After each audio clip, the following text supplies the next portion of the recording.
इरा, इरा इकडे इकडे इकडे आलीस? काय ग, किती उशीर? कुठे होतीस एवढा वेळ?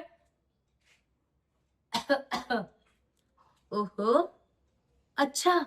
म्हणजे माझ्या होणाऱ्या जिजूंना भेटायला गेली होतीस का? वा, सांग ना, काय बोलले मग माझे होणारे जिजू? हं? बरं ठीक आहे. ए, पण तू त्यांना सांग की मला त्यांच्याकडनं एक वेगळी पार्टी हवी म्हणून. ते सुद्धा त्यांच्या ढाब्यावरती. हां. वाह! नाही म्हणजे मस्त आहे तुझं. म्हणजे तुम्ही दोघं माझ्या नावाखाली बाहेर फिरू शकतात. मग मला स्वतःला असं काही क्रेडिट हवं की नको? हां? हवं की नको? गुड. अच्छी बच्ची आहे तू. नाहीतर मी सरळ सरपंचांना जाऊन सांगेल की काकू, म्हणजे सरपंच मॅडम, तुमची मुलगी इरा आणि माझा बाहेर फिरायला जाण्याचा काही एक संबंध नाहीये. आणि असलाच तर तो एक निव्वळ योगायोग समजा. काल्पनिक योगायोग. हां. सांगू का? सांगू? सांगतेच जाऊन.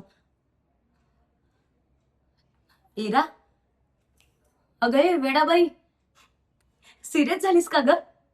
मस्ती करते ग मी. इरा, तुला आपली फ्रेंडशिप इतकी साधी-सुधी वाटली का? अगं आपल्या दोघांची यारी दुनियेत भारी. हां. तुला ना ह्या बबलीचा वागण्याचा कधीच त्रास होणार नाही. म्हणून तू काळजी नको घेऊ. मी कधीच कोणाला काहीच नाही सांगणार. कळलं? मग आता काय? ऐक ना, नेकीवर पूछ-पूछ. चल डायरेक्ट जाऊया ढाब्यावर. काय म्हणतेस? चल.